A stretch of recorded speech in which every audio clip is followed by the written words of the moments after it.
तत्सत्परमात्मने नमः। सर्वभूतान्तरस्थाय नित्यमुक्तचिदात्मने प्रत्यक्षचैतन्यरूपाय नमोऽस्तु परमात्मने। गुरुब्रह्मा गुरुविष्णु गुरुदेवो महेश्वरा गुरुसाक्षात् परब्रह्म तस्मै श्री गुरवे नमः। दत्तात्रेयो हरे कृष्ण मत्तानन्ददायक दिगम्बरमुने बालाक्षाज्ञानसागर। ओಂ परमात्मने नमः। ಗುರುಪೂರ್ಣಿಮೆಯ ಈ ಒಂದು ಪವಿತ್ರವಾಗಿರ್ತಕ್ಕಂತಹ ದಿನ ಯಾವೆಲ್ಲ ಸದ್ಭಕ್ತರು ಶಿಷ್ಯರು ಎಲ್ಲರೂ ಕೂಡ ಈ ಗುರುಪೂರ್ಣಿಮೆಯ ಗುರುಪೂಜೆಯ ಕಾರ್ಯಕ್ರಮದಲ್ಲಿ ತಾವೆಲ್ಲ ಏನು ಭಾಗವಹಿಸಿದ್ದೀರಿ.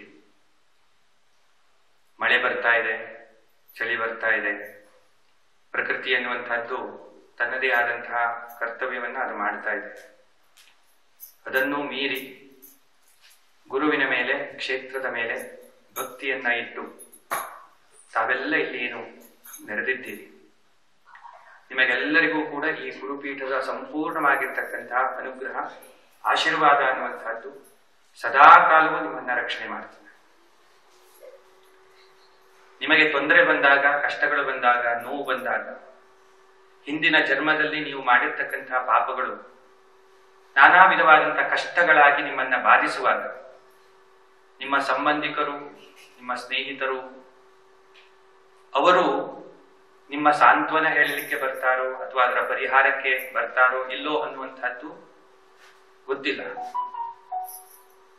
ಬಂಧು ಬಾಂಧವರು ಬರ್ಲಿಕ್ಕಿಲ್ಲ, ಅಥವಾ ಜನರು ನಿಮ್ಮನ್ನ ನೋಡಿ ಆಡಿಕೊಳ್ಳಬಹುದು, ನಿಗೆ ಆಡಬಹುದು.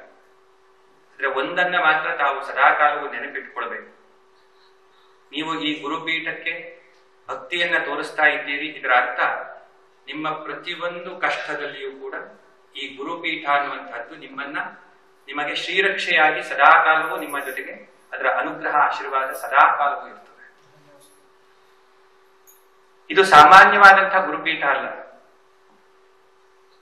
ನಾನು ಯಾವಾಗಲೂ ಇಲ್ಲಿ ಬಂದಂತಹ ನಮ್ಮ ಭಕ್ತರಿಗೆಲ್ಲರಿಗೂ ಕೂಡ ಹೇಳ್ತಾ ಇರ್ತೇನೆ. ಯಾಕೆಂದ್ರೆ ಹೇಳಿದ್ದನ್ನೇ ಮತ್ತೆ ಮತ್ತೆ ಹೇಳಿದಾಗ ಅದು ಮನಸ್ಸಿನಲ್ಲಿ ಸ್ಥಿರವಾಗ್ತದೆ ಅಂತ. ಹಾಗಾಗಿ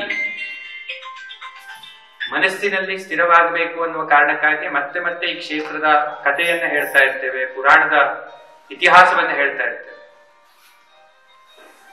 ಸಾಕ್ಷಾತ್ ದತ್ತಾತ್ರೇಯರು ತ್ರೇತಾಯುಗದಲ್ಲಿ ದ್ವಾರಕ ಅನ್ನುವಂತಹ ರಾಕ್ಷಸನನ್ನ ಸೋಲಿಸಿ ಇದೇ ಸ್ಥಾನದಲ್ಲಿ ಇವತ್ತು ನಾವು ಏನು ಇಲ್ಲಿ ಕುಳಿತಿದ್ದೇವೆ, ಇದು ನಾವು ಮೊದಲು ಕುಳಿತಂಥದ್ದಲ್ಲ. ಇದು ತ್ರೇತಾಯುಗದಲ್ಲಿ ದತ್ತಾತ್ರೇಯರು ಕುಳಿತಿರತಕ್ಕಂಥ ಸ್ಥಾನ ಇದು. ಈ ಒಂದು ಪೀಠದ ಕೆಳಗಡೆ, ಬಹಳ ಕೆಳಗಡೆ ಸಾಕ್ಷಾತ್ ದತ್ತಾತ್ರೇಯರು ಕುಳಿತಂತಹ ಪೀಠವೂ ಕೂಡ ಇದೆ, ಇದೇ ಕ್ಷಾಣದಲ್ಲಿ. ಅದರ ಮೇಲ್ಗಡೆ ಈಗ ನಾವು ಈ ಪೀಠವನ್ನ ಇಟ್ಟಿರುವಂತಹದ್ದು ಜನರಿಗೆ ಅದು ಕಾಣಲಿ ಅಂತ. ಹಾಗಾಗಿ ಈ ಒಂದು ಪೀಠ ಸಾಮಾನ್ಯವಾಗಿರ್ತಕ್ಕಂಥ ಪೀಠ ಅಲ್ಲ. ನಮ್ಮ ಮುಖಾಂತರವಾಗಿ ಈ ಪೀಠ ಜಗತ್ತಿಗೆ ಇದು ಪ್ರಕಾಶವಾಗ್ತಾ ಇದೆ. ಇನ್ನು ಮೇಲೆ ಇದರ ಪರಂಪರೆ ಎನ್ನುವಂತಹದ್ದು ನಡೆದುಕೊಂಡು ಹೋಗಿ ಯಾವ ರೀತಿಯಾಗಿ ಹಿಂದೆ ದ್ವಾರಕ ಅನ್ನುವಂತಹ ರಾಕ್ಷಸ ಇಡೀ ಧರ್ಮವನ್ನೇ ಹಾಳು ಮಾಡಿಬಿಡಬೇಕು, ಈ ಸನಾತನವಾದಂತಹ ಈ ಧರ್ಮ, ವೇದಗಳು, ಪುರಾಣಗಳು, ಇತಿಹಾಸಗಳು ಇವೆಲ್ಲವುಗಳು ಕೂಡ ನಾಶವಾಗಿ ಬಿಡಬೇಕು ಅನ್ನುವಂತಹ ಪ್ರಯತ್ನವನ್ನ ಮಾಡಿ ಏನೆಲ್ಲ ಋಷಿಗಳು, ಮುನಿಗಳು, ಶಾಸ್ತ್ರಗಳು ಎಲ್ಲವೂ ಸುಳ್ಳಾಗಿದೆ, ದೇವತೆ ಅನ್ನುವಂಥದ್ದು, ದೇವರು ಅನ್ನುವಂಥದ್ದು ಸುಳ್ಳಾಗಿದೆ ಅನ್ನುವಂಥದ್ದನ್ನ ಪ್ರತಿಪಾದನೆ ಮಾಡಿ ಜಗತ್ತನ್ನೇ ಅಲ್ಲೋಲ ಕಲ್ಲೋಲ ಮಾಡಬೇಕಾದ್ರೆ ದತ್ತಾತ್ರೇಯರು ಸಾಕ್ಷಾತ್ ಬಂದು ಈ ಸ್ಥಾನದಲ್ಲಿ ಕುಳಿತು ಆ ದ್ವಾರಕನ ಜೊತೆಗೆ ವಾದವನ್ನ ಮಾಡಿ ಮತ್ತೆ ಈ ವೇದವನ್ನ ಪುನರುದ್ಧಾರವನ್ನ ಮಾಡ್ತಾರೆ. ವೇದಗಳನ್ನ ಮತ್ತೆ ಪುನಃ ಪ್ರತಿಷ್ಠಾಪನೆಯನ್ನ ಮಾಡ್ತಾರೆ. ಮತ್ತೆ ವೇದಗಳು, ಶಾಸ್ತ್ರಗಳು, ಪುರಾಣಗಳು ಸರ್ವ ಸಿದ್ಧವಾದಂತಹದ್ದು, ತ್ರಿಕಾಲ ಬಾಧಿತವಾದಂತಹದ್ದು, ಯಾವಾಗಲೂ ಇದು ಸತ್ಯವಾಗಿರುವಂತಹದ್ದು, ಜಗತ್ತಿಗೆ ಶಾಂತಿ, ನೆಮ್ಮದಿ, ಆನಂದಗಳನ್ನು ಕೊಡುವಂತಹ ಶಕ್ತಿ ಇರುವಂತಹದ್ದು ಅನ್ನೋದನ್ನ ಮತ್ತೆ ಪ್ರತಿಪಾದನೆಯನ್ನ ಮಾಡ್ತಾರೆ. ಈಗಲೂ ಕೂಡ ಯಾಕೆ ಈ ಪೀಠ, ಹಾಗಾದ್ರೆ ಇಂಥ ಒಂದು ಪ್ರದೇಶದಲ್ಲಿ ಯಾಕೆ ಬಂದು ಈ ಪೀಠ ಇಲ್ಲಿ ಪ್ರಾರಂಭ ಆಯಿತು? ಇದು ಪ್ರಶ್ನೆ ಎಲ್ಲರಿಗೂ ಇದೆ. ಸಾಕಷ್ಟು ದೊಡ್ಡ ದೊಡ್ಡ ಕೋಟಿ ಕೋಟಿ ಹಣ ಇರುವಂತಹ ಪೀಠಗಳಿದ್ದಾವೆ, ಸ್ವಾಮಿಗಳಿದ್ದಾರೆ, ಜಗತ್ತಿನ ತುಂಬ ಹೆಲಿಕಾಪ್ಟರ್ ಮೇಲೆ, ವಿಮಾನ ಮೇಲೆ ಅಡ್ಡಾಡುವಂತಹ ಸನ್ಯಾಸಿಗಳಿದ್ದಾರೆ, ಸಾಧುಗಳಿದ್ದಾರೆ. ಇವರ ಮಧ್ಯದಲ್ಲಿ, ಒಂದು ಗುಡ್ಡದ ಮಧ್ಯದಲ್ಲಿ ಬಂದ್ರೆ ಹೋಗ್ಲಿಕ್ಕಾಗೋದಿಲ್ಲ, ಹೋದ್ರೆ ಬರ್ಲಿಕ್ಕಾಗೋದಿಲ್ಲ ಅನ್ನುವಂತಹ ಒಂದು ವಾತಾವರಣ. ಹೇಗೆ ಬರುವುದಪ್ಪ ಗುರುಪೂರ್ಣಿಮೆಗೆ ಅಂತ ವಿಚಾರ ಮಾಡ್ಕೊಂಡು ಬರುವಂತಹ ಸ್ಥಳ. ಇಂತಹ ಸ್ಥಳದಲ್ಲಿ ಇವರು ಯಾಕೆ ಇಲ್ಲಿ ಬಂದು ಇಷ್ಟೆಲ್ಲ ಮಾಡ್ತಾ ಇದ್ದಾರೆ ಅನ್ನುವುದು ಎಲ್ಲರಿಗೂ ಒಂದು ಪ್ರಶ್ನೆಯಾಗಿರುತ್ತೆ. ಯಾವಾಗಲೂ ನಾವು ದೇವಸ್ಥಾನ ಕಟ್ಟಬೇಕಾದ್ರೆ ಸಾಕಷ್ಟು ಜನ ಹೇಳಿದ್ದುಂಟು, ಈ ಕ್ಷೇತ್ರವನ್ನು ಕಟ್ಟಬೇಕಾದ್ರೆ ಎಲ್ಲೋ ರಸ್ತೆ ಪಕ್ಕದಲ್ಲಿ ನೀವು ಜಾಗ ತಗೊಳ್ಬಹುದಾಗಿತ್ತಲ್ಲ, ಒಳ್ಳೆ ರೀತಿಯಲ್ಲಿ ಅದು ಅಭಿವೃದ್ಧಿ ಆಗ್ತಾ ಇತ್ತಲ್ಲ, ಜನರಿಗೆ ಬರ್ಲಿಕ್ಕೆ ಅನುಕೂಲ ಆಗ್ತಾ ಇತ್ತು. ಆದ್ರೆ ರಸ್ತೆ ಪಕ್ಕದಲ್ಲಿ ಮಾಡಿರ್ತಕ್ಕಂಥ ಕ್ಷೇತ್ರಕ್ಕೆ ಈ ಒಂದು ಪೌರಾಣಿಕ ಹಿನ್ನೆಲೆ ಇಲ್ಲ. ಇದು ಸಾಕ್ಷಾತ್ ದತ್ತಾತ್ರೇಯರು ಕುಳಿತಿರ್ತಕ್ಕಂಥ, ಅವರು ಇಂತಹ ಐತಿಹಾಸಿಕವಾದಂತಹ ಪೌರಾಣಿಕವಾದಂತಹ ಪವಾಡಗಳನ್ನು ತೋರಿಸಿರ್ತಕ್ಕಂಥ ಒಂದು ಕ್ಷೇತ್ರ. ಈ ಕ್ಷೇತ್ರ ಮತ್ತೆ ಈಗ ಪ್ರವರ್ಧಮಾನಕ್ಕೆ ಬಂತು. ಈ ಪೀಠಕ್ಕೆ ಪರಮಾತ್ಮ ಪೀಠ ಅಂತ ಹೆಸರನ್ನ ಇಡಲಾಯಿತು.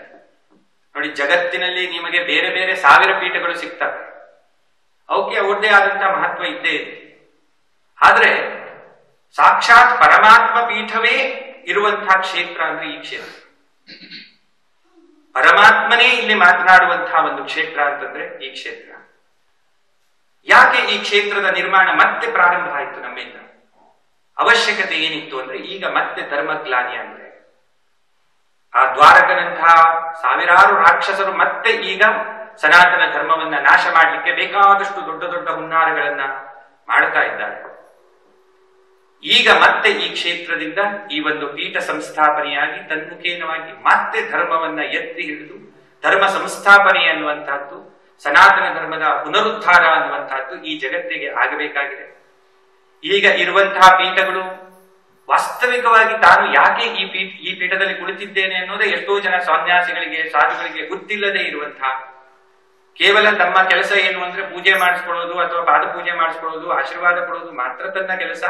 ಧರ್ಮ ಸಂಸ್ಥಾಪನೆ, ಧರ್ಮದಲ್ಲಿ ಆಗುವಂತ ಗ್ಲಾನಿ ಏನಿದೆ ಅದನ್ನ ಏನು ಉದ್ಧಾರ ಮಾಡುವಂತಹದ್ದು ತಮ್ಮ ಕೆಲಸ ಅಲ್ಲ ಅಂತ ತಿಳ್ಕೊಂಡಿರ್ತಕ್ಕಂತಹ ಪರಿಸ್ಥಿತಿಯಲ್ಲಿ ಮತ್ತೆ ಒಬ್ಬ ಗುರುವಿನ ಕಾರ್ಯ ಅನ್ನುವಂತಹದ್ದು ಧರ್ಮ ಸಂಸ್ಥಾಪನೆಯಾಗಿದೆ. ಮತ್ತೆ ಈ ಒಂದು ದುಷ್ಟ ಶಿಕ್ಷಣ, ಶಿಷ್ಟ ರಕ್ಷಣ ಅನ್ನುವಂತಹದ್ದು ಆಗಬೇಕಾಗಿದೆ ಅನ್ನೋ ಕಾರಣಕ್ಕಾಗಿಯೇ ಈ ಒಂದು ಪೀಠ ಮತ್ತೆ ಪ್ರವರ್ಧಮಾನಕ್ಕೆ ಬಂತು. ಇಲ್ಲ ಅಂದ್ರೆ ನಮ್ಮನ್ನ ಕರೆಸ್ಕೊಂಡು ಈ ಪೀಠವನ್ನ ಇಲ್ಲಿ ಸಂಸ್ಥಾಪನೆ ಮಾಡಿಸುವಂತಹ ಅವಶ್ಯಕತೆ ಇಲ್ಲಾಗಿತ್ತು. ಯಾಕೆ ನಮ್ಮನ್ನ ಇಲ್ಲಿ ಕರ್ಕೊಂಡ್ರು ಅಂತಂದ್ರೆ, ಇಲ್ಲಿಂದ ಮತ್ತೊಂದು ದೊಡ್ಡ ಪರಂಪರೆ ಪ್ರಾರಂಭವಾಗಿ ಮಹಾನ್ ಒಂದು ಕಾರ್ಯ ಅನ್ನುವಂತಹದ್ದು ಈ ಕ್ಷೇತ್ರದ ಮುಖಾಂತರವಾಗಿ ಆಗುವಂತಹದ್ದಿದೆ. ಇವತ್ತು ನೀವೆಲ್ಲರೂ ಏನು ಇದ್ದೀರಿ, ಬಹಳ ಪುಣ್ಯಾತ್ಮರಿದ್ದೀರಿ, ಭಗವಂತನ ಅನುಗ್ರಹ ಆಶೀರ್ವಾದಕ್ಕೆ ತಾವು ಪಾತ್ರರಾಗಿದ್ದವರೇ ಇದ್ದೀರಿ. ಅದಕ್ಕಾಗಿಯೇ ಈ ಕ್ಷೇತ್ರಕ್ಕೆ ಬರುವಂತಹ ಪುಣ್ಯ ತಮದು ಪ್ರಾಪ್ತವಾಗಿದೆ. ಮುಂದಿನ ದಿನಗಳಲ್ಲಿ ಸಾವಿರ ಲಕ್ಷ ಜನ ಈ ಕ್ಷೇತ್ರಕ್ಕೆ ಆಗಮಿಸಿ ತಮ್ಮ ಕಷ್ಟಗಳನ್ನ, ನಷ್ಟಗಳನ್ನ ಕಳೆದುಕೊಳ್ಳುವಂತಹ ದಿನ ಸದ್ಯದಲ್ಲೇ ಬರುವಂತಹದ್ದಿದೆ. ಈ ಕ್ಷೇತ್ರ, ಈ ಪೀಠ ಇದು ಸದಾ ಕಾಲವು ಶ್ರೀರಕ್ಷೆಯಾಗಿ ನಿಮಗೆ ಕಾಪಾಡ್ತಾ ಇರ್ತದೆ. ನಿಮಗೆ ಬರುವಂತಹ ಎಷ್ಟೋ ಕಷ್ಟಗಳು ನಿಮಗೆ ಗೊತ್ತಿಲ್ಲದಂತೆ ಕಳೆದು ಹೋಗ್ತದೆ. ಅದು ನಮಗೆ ಗೊತ್ತಾಗ್ತಾ ಇರುವುದಿಲ್ಲ. ಭಗವಂತ ಹೇಗೆ ನಮ್ಮನ್ನ ರಕ್ಷಣೆ ಮಾಡ್ತಾ ಇರ್ತಾನೆ. ಪ್ರತಿ ಕ್ಷಣವೂ ಕೂಡ ನಿಮ್ಮನ್ನ ರಕ್ಷಣೆ ಮಾಡಲೇಬೇಕಾಗಿದೆ ಪರಮಾತ್ಮ. ನೀವು ಗಾಡಿ ಹೊಡಿತಾ ಇರ್ತೀರಿ, ಒಂದು ಕ್ಷಣ ನಿಮ್ಮ ಲಕ್ಷ್ಯ ತಪ್ಪಿದ್ರೆ ದೊಡ್ಡ ಅಪಘಾತ ಆಗ್ತದೆ. ಆ ನಿಮ್ಮ ಲಕ್ಷ್ಯ ಸದಾ ಕಾಲವು ಸರಿಯಾಗಿ ಇರುವಂತೆ, ನಿಮಗೆ ಎಚ್ಚರ ಇರುವಂತೆ ಕಾಪಾಡ್ತಾ ಇರುವಂತಹದ್ದು ನಿಮ್ಮ ಪುಣ್ಯ, ಭಗವಂತನ ಅನುಗ್ರಹ, ಗುರುವಿನ ಆಶೀರ್ವಾದ. ಹಾಗಾಗಿ ನೀವು ಪ್ರತಿಯೊಂದು, ಒಬ್ಬ ಮನುಷ್ಯಗೆ ನಡೀತಾ ಇದ್ದಾನೆ, ಒಂದು ಕ್ಷಣಕ್ಕೆ ಅವನ ಕಾಲು ಜಾರಿತು ಅಂತಂದ್ರೆ ಅವನನ್ನು ಹಾಸ್ಪಿಟ್ಲಿಗೆ ಸೇರಿಸಬೇಕಾಗ್ತದೆ. ನಿಮ್ಮನ್ನ ಎತ್ತಿ ಅಲ್ಲಿ ನಡೆದುಕೊಂಡು ಹೋಗುವ ಹಾಗೆ ಮಾಡ್ತಾ ಇರುವಂತದ್ದು ಯಾವುದು? ನಿಮ್ಮ ಪುಣ್ಯ, ಭಗವಂತನ ಅನುಗ್ರಹ, ಗುರುವಿನ ಆಶೀರ್ವಾದ. ಪ್ರತಿ ಕ್ಷಣ ಮನುಷ್ಯ ನೂರಾರು ಆಸೆಗಳನ್ನು ಹೊಂದಿರ್ತಾನೆ. ಹಾಗಾಗಿ ಮನುಷ್ಯನಿಗೆ ಎಷ್ಟು ಇದ್ರೂ ಕೂಡ ಇನ್ನಷ್ಟು ಬೇಕು, ಇನ್ನಷ್ಟು ಇರಬೇಕು, ಇನ್ನಷ್ಟು ಮಾಡಬೇಕು, ಸ್ವಾಭಾವಿಕವಾಗಿ ಇರ್ತದೆ. ಆದ್ರೆ ಅದನ್ನು ಬಿಟ್ಟು ಕೂಡ ಭಗವಂತ ನಿಮಗೆ ಸಾಕಷ್ಟು ಕೊಡ್ತಾ ಇರ್ತಾನೆ. ಆದ್ರೆ ಅದರ ಕಡೆ ನಾವು ನೋಡ್ತಾ ಇರ್ತೇವೆ. ಆದ್ರೆ ಈ ಕ್ಷೇತ್ರ ಕೇವಲ ಹಾಗೆ ಅಷ್ಟೇ ಅಲ್ಲ, ನೀವು ಬಯಸಿದ್ದನ್ನ ಸಹಿತ ನಿಮಗೆ ಕೊಡುವಂತಹ ಒಂದು ಮಹಾಕ್ಷೇತ್ರ. ಭೌತಿಕವಾದಂತಹ ಇಚ್ಛೆಗಳು ನಿಮಗೆ ಇಲ್ಲಿಂದ ಪೂರ್ಣವಾಗ್ತದೆ. ಭೌತಿಕವಾದಂತಹ ಇಚ್ಛೆಗಳು ಅಂದ್ರೆ ನಿಮ್ಮ ವ್ಯವಹಾರ, ವ್ಯಾಪಾರ, ನಿಮ್ಮ ಮದುವೆ, ಮುಂಜಿ, ಭೌತಿಕವಾದಂತಹ ಆರೋಗ್ಯ, ಆಯುಷ್ಯ, ಸುಖ, ನೆಮ್ಮದಿ, ಆನಂದ, ದೈವಿಕವಾಗಿರ್ತಕ್ಕಂಥ ಆಸೆ ಆಕಾಂಕ್ಷೆಗಳು ಪೂರ್ಣವಾಗ್ತವೆ. ಅದ್ಯಾವುದು? ಮುಂದಿನ ಜನ್ಮ, ಜನ್ಮಾಂತರದಲ್ಲಿ ಒಳ್ಳೆಯ ಜನ್ಮ ಸಿಗುವಂತಹದ್ದು, ಭಗವಂತನ ಅನುಗ್ರಹ ಆಗಿರುವಂತಹದ್ದು, ದೇವತೆಗಳ ದರ್ಶನ ಆಗುವಂತಹದ್ದು, ಸ್ವರ್ಗ, ನರಕ ಇತ್ಯಾದಿಗಳ ಏನು ಪರಲೋಕಗಳಿದ್ದಾವೆ ಅಲ್ಲಿಯೂ ಕೂಡ ನಿಮಗೆ ಶ್ರೇಯಸ್ಸು ಸಿಗುವಂತಹದ್ದು. ಈ ದೈವಿಕವಾದಂತಹ ಇಚ್ಛೆಗಳು, ಆಸೆಗಳು, ಆಕಾಂಕ್ಷೆಗಳು ಈ ಪೀಠದಿಂದ ತಮಗೆ ಪೂರ್ಣವಾಗ್ತದೆ. ಅದೇ ರೀತಿಯಾಗಿ ಆಧ್ಯಾತ್ಮಿಕವಾದಂತಹದ್ದು, ಆದಿಭೌತಿಕ, ಆದಿದೈವಿಕ ಮತ್ತು ಆಧ್ಯಾತ್ಮಿಕ. ಭೌತಿಕವಾದ ಇಚ್ಛೆಯೂ ಪೂರ್ಣವಾಗ್ತದೆ, ದೈವಿಕವಾದಂತಹ ಇಚ್ಛೆಯೂ ಪೂರ್ಣವಾಗ್ತದೆ.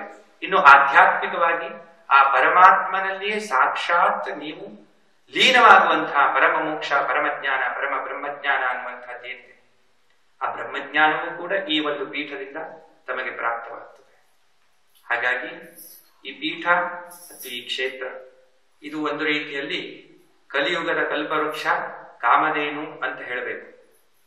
ನಿಜವಾಗಿಯೂ ಯಾವನು ಶ್ರದ್ಧೆಯಿಂದ, ಭಕ್ತಿಯಿಂದ, ವಿಶ್ವಾಸದಿಂದ ಇಲ್ಲಿ ಸಾಕ್ಷಾತ್ ಪರಮಾತ್ಮನ ಸಾನ್ನಿಧ್ಯ ಇದೆ, ಇಲ್ಲಿಂದ ನನ್ನ ಸಮಸ್ಯೆಗಳು ಪರಿಹಾರ ಆಗಿಯೇ ಆಗುತ್ತವೆ ಅಂತ ಯಾವನು ಅತ್ಯಂತ ದೃಢ ವಿಶ್ವಾಸದಿಂದ ಈ ಕ್ಷೇತ್ರಕ್ಕೆ ನಡೆದುಕೊಳ್ಳುತ್ತಾನೆ, ಈ ಕ್ಷೇತ್ರದ ದರ್ಶನವನ್ನ ಮಾಡ್ತಾನೆ, ಈ ಕ್ಷೇತ್ರದಲ್ಲಿ ಸೇವೆಯನ್ನ ಮಾಡ್ತಾನೆ, ಈ ಕ್ಷೇತ್ರದ ಬಗ್ಗೆ ವಿಚಾರವನ್ನ ಮಾಡ್ತಾನೆ, ಈ ಕ್ಷೇತ್ರದವನ್ನ ನೆನೆಸಿಕೊಳ್ಳುತ್ತಾನೆ, ಇಲ್ಲಿರುವಂತಹ ಭಗವಂತನ ಸನ್ನಿಧಾನವನ್ನ ಸ್ಮರಣೆ ಮಾಡ್ತಾನೆ, ಅವನಿಗೆ ಸಕಲ ವಿಧವಾದಂತಹ ಅವನು ಪೂರ್ವ ಜನ್ಮದಲ್ಲಿ, ಜನ್ಮಾಂತರದಲ್ಲಿ ಎಷ್ಟೇ ಪರಮ ಪಾಪವನ್ನ ಮಾಡಿದ್ರು ಕೂಡ ಆ ಎಲ್ಲ ಪಾಪವನ್ನ ಪರಿಹಾರ ಮಾಡಿ ಅವನಿಗೆ ಮತ್ತೆ ಉತ್ತಮವಾಗಿರ್ತಕ್ಕಂತಹ ಭವಿಷ್ಯ, ಉತ್ತಮವಾಗಿರ್ತಕ್ಕಂತಹ ಜೀವನ, ಉತ್ತಮವಾಗಿರ್ತಕ್ಕಂತಹ ಆರೋಗ್ಯ, ಆಯುಷ್ಯ, ಆನಂದ, ಆರೋಗ್ಯ, ಐಶ್ವರ್ಯ, ಸಕಲ ವಿಧವಾದಂತಹ ಸೌಭಾಗ್ಯ ಅವುಗಳನ್ನ ಕೊಟ್ಟು ರಕ್ಷಣೆ ಮಾಡುವಂತಹ ಒಂದು ಶಕ್ತಿ, ಸಾಮರ್ಥ್ಯ ಅನ್ನುವಂಥದ್ದು ಈ ಪೀಠಕ್ಕೆ ಇದ್ದೇ ಇದೆ. ಪೀಠದ ಮೇಲೆ ಅಪ್ರತಿಮವಾದಂಥ ಭಕ್ತಿ ಬೇಕು, ಅಪ್ರತಿಮವಾದಂಥ ಶ್ರದ್ಧೆ ಬೇಕು. ಕ್ಷಣ ಕ್ಷಣಕ್ಕೂ ಕೂಡ ಆ ಕ್ಷೇತ್ರದ ಬಗ್ಗೆ ವಿಚಾರ ಮಾಡುವಂಥದ್ದಿರಬೇಕು. ಹಾಗಿದ್ದರೆ ಮಾತ್ರ ಒಬ್ಬ ಸಾಮಾನ್ಯ ವ್ಯಕ್ತಿ ಎಲ್ಲಿಂದ ಎಲ್ಲಿಗೆ ಬೇಕಾದ್ರೆ ಮುಟ್ಟಬಹುದು. ನನ್ನದೇ ಒಂದು ಉದಾಹರಣೆ. ನಾನು ಕೂಡ ನಿಮ್ಮ ಹಾಗೆ ಪ್ಯಾಂಟು ಶರ್ಟು ಹಾಕೊಂಡು ಅಡ್ಡಾಡ್ದವನೇ, ಕಾಲೇಜಿನಲ್ಲಿ ಲೆಕ್ಚರ್ ಮಾಡಿದವನು. ಆದ್ರೆ ಈ ಕ್ಷೇತ್ರ ಇಷ್ಟು ಕಷ್ಟ, ಬಂದ್ರೆ ಹೋಗ್ಲಿಕ್ಕಾಗುವುದಿಲ್ಲ, ನಿಲ್ಲಿಕ್ಕಾಗುವುದಿಲ್ಲ, ಉಳಿಲಿಕ್ಕೆ ಸಾಧ್ಯ ಇಲ್ಲ ಅನ್ನುವಂಥ ಕ್ಷೇತ್ರದಲ್ಲಿಯೂ ಕೂಡ ಎಲ್ಲ ವಿಧವಾದಂತಹ ಕಷ್ಟಗಳನ್ನ, ಕಾರ್ಪಣ್ಯಗಳನ್ನ ನಾವು ಸಹಿಸಿ ನಾವು ಇಲ್ಲಿ ಆ ಭಗವಂತನ ಸೇವೆಯನ್ನ ಮಾಡಿ ಮಾಡಿ ಮಾಡಿ ಇವತ್ತು ಯಾವ ಸ್ಥಾನಕ್ಕೆ ನನ್ನನ್ನ ತೆಂದು ಆ ಭಗವಂತ ಕೂರಿಸಿದ ಅಂತಂದ್ರೆ, ಸಾಕ್ಷಾತ್ ಪರಮಾತ್ಮ ಪೀಠದಲ್ಲಿ ನಾನು ಕುಳಿತಿದ್ದೇನೆ. ಪರಮಾತ್ಮ ಪೀಠಾಧೀಶ್ವರ ಅನ್ನುವಂತಹ ಬಿರುದನ್ನ ನನಗೆ ಆ ಭಗವಂತ ಅನುಗ್ರಹ ಮಾಡಿದ. ಒಬ್ಬ ಸಾಮಾನ್ಯವಾದಂತಹ ವ್ಯಕ್ತಿಯು ಕೂಡ ಭಗವಂತನ ಹಾಗೆ ಪೂಜೆಯನ್ನ ಮಾಡಿಸಿಕೊಳ್ಳುವ ಸ್ಥಿತಿಯನ್ನ ಆ ಭಗವಂತ ಕರುಣನೆಯನ್ನ ಮಾಡಿದ. ಯಾರಿಗೆ ಬೇಕಾದರೂ ಆಶೀರ್ವಾದ ಮಾಡುವಂತಹ, ಯಾರಿಗೆ ಬೇಕಾದರೂ ಶಾಪ ಅನುಗ್ರಹವನ್ನ ಮಾಡುವಂತಹ ಶಕ್ತಿಯನ್ನ ಆ ಭಗವಂತ ನಮಗೆ ಕರುಣಿಸಿದ. ನೋಡಿ, ಒಂದು ಕ್ಷೇತ್ರವೇ ನಮ್ಮ ಜೀವನ ಅಂತ ತಿಳ್ಕೊಂಡು ಯಾವಾಗ ಮುಂದುವರಿತೀರಿ, ನೀವಿವತ್ತು ಮನುಷ್ಯರಾಗಿದ್ದವರು ನಾಳೆ ದೇವರಾಗಬಹುದು. ದೇವತಾ ಶಕ್ತಿ ಎನ್ನುವಂತಹದ್ದು ನಿಮ್ಮಲ್ಲಿ ಬರಬಹುದು. ನೀವು ಅಪ್ರತಿಮವಾಗಿರ್ತಕ್ಕಂಥ ನಿಮ್ಮ ಸಮಸ್ಯೆಗಳನ್ನ ನೀವೇ ಪರಿಹರಿಸಿಕೊಳ್ಳಬಹುದು. ಅಷ್ಟು ಶಕ್ತಿ, ಸಾಮರ್ಥ್ಯ ಅನ್ನುವಂಥದ್ದು ನಿಮಗೆ ಬರ್ತದೆ. ಇದು ಸಾಮಾನ್ಯವಾದಂಥ ಪೀಠ ಅಲ್ಲ. ಎಲ್ಲ ಪೀಠಗಳು ಕೇವಲ ಭೌತಿಕವಾಗಿ ಇದ್ದ ಸಮಸ್ಯೆಗಳ ಪರಿಹಾರ ಮಾಡಬಹುದು, ಆಶೀರ್ವಾದ ಮಾಡಬಹುದು ಅಷ್ಟೇ ಅಲ್ಲ. ಈ ಒಂದು ಪೀಠಕ್ಕೆ ನೀವು ಶ್ರದ್ಧೆಯಿಂದ ನಡ್ಕೊಳ್ತಾ ಇದ್ದೀರಿ, ಇದರ ಅರ್ಥ ಏನು ಅಂದ್ರೆ ಧರ್ಮ ಸಂಸ್ಥಾಪನೆಯ ಪೀಠದ ಕಡೆಗೆ ನೀವಿದ್ದೀರಿ. ಇವತ್ತು ಇಡೀ ಜಗತ್ತಿನಲ್ಲಿ ಸನಾತನ ಧರ್ಮದ ಪರಿಸ್ಥಿತಿ ಹೇಗಿದೆ ಅನ್ನೋದು ನಿಮಗೆಲ್ಲರಿಗೂ ಗೊತ್ತಿದೆ. ಯಾವೆಲ್ಲ ಕುತಂತ್ರಗಳಾಗ್ತಾ ಇದ್ದಾವೆ, ಯಾವೆಲ್ಲ ಸಮಸ್ಯೆಗಳನ್ನ ಸನಾತನ ಧರ್ಮ ಎದುರಿಸ್ತಾ ಇದೆ, ಧರ್ಮಗಳು ಎಲ್ಲೆಲ್ಲಿ ಹಾಳಾಗ್ತಾ ಇದ್ದಾವೆ, ಎಲ್ಲವೂ ತಮಗೆ ಗೊತ್ತಿದೆ. ಅದನ್ನ ಪುನರುದ್ಧಾರ ಮಾಡುವಂತಹ ಕಾರ್ಯದಲ್ಲಿ ನೀವು ನಿರತರಾಗಿದ್ದೀರಿ. ಇದರ ಅರ್ಥ ಏನು? ಈ ಪೀಠದ ಪರಮ ಶಿಷ್ಯರಾಗಿ ನೀವಿದ್ದೀರಿ ಅಂತ. ಅದಕ್ಕಾಗಿ ಗುರುಪೂರ್ಣಿಮೆಯ ಈ ಶುಭ ದಿನ ತಾವೆಲ್ಲ ಆಪ್ತರಾದಂತಹ ಶಿಷ್ಯರು, ಇನ್ನೂ ಸಾಕಷ್ಟು ಜನ ಪಾಪ ಬರಬೇಕಾಗಿತ್ತು. ಮಳೆ ಅನ್ನುವಂಥದ್ದು, ಎಷ್ಟೋ ಜನರಿಗೆ ವಯಸ್ಸಾಗಿರೋದ್ರಿಂದ ಇಲ್ಲಿ ರೋಡ್ ಸರಿ ಇಲ್ಲ, ನಡ್ಕೊಂಡು ಬರ್ಲಿಕ್ಕೆ ಆಗುವುದಿಲ್ಲ ಇತ್ಯಾದಿ ಸಾಕಷ್ಟು ಜನ ಬೇಜಾರಿನಲ್ಲೂ ಇದ್ದಾರೆ. ಇಲ್ಲ, ಮಳೆಗಾಲದಲ್ಲಿ ಬರ್ಲಿಕ್ಕೆ ಆಗ್ತಾ ಇಲ್ಲ ಅಂತ ಸಾಕಷ್ಟು ಜನ ಮೆಸೇಜ್ ಹಾಕ್ತಾ ಇದ್ದಾರೆ, ಫೋನ್ ಮಾಡ್ತಾ ಇದ್ದಾರೆ. ಅವರೆಲ್ಲರೂ ಅಲ್ಲೇ ಕುಳಿತು ಶ್ರದ್ಧೆಯಿಂದ ಈ ಕ್ಷೇತ್ರವನ್ನ ಸ್ಮರಣೆ ಮಾಡ್ತಾ ಇದ್ದಾರೆ, ಗುರುವಿನ ಸ್ಮರಣೆ ಮಾಡ್ತಾ ಇದ್ದಾರೆ. ಅವರಿಗೂ ಕೂಡ ಈ ಪೀಠ, ಈ ಒಂದು ಕ್ಷೇತ್ರದ ಸ್ಥಾನ ದೇವತೆ ಅನುಗ್ರಹ, ಆಶೀರ್ವಾದವನ್ನ ಮಾಡಿಯೇ ಮಾಡ್ತದೆ.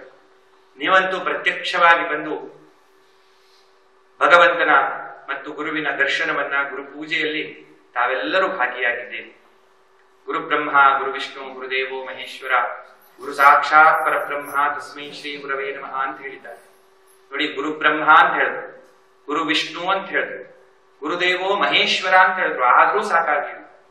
ಗುರು ಅದಕ್ಕಿಂತ ಮೇಲೆ ಏನಾದ್ರೂ ಇದೆಯಾ ಅಂತ ಕೇಳಿದ್ರು. ಆಗ ಪರಬ್ರಹ್ಮ ಇದೆ, ಪರಮಾತ್ಮನಿದ್ದಾನೆ.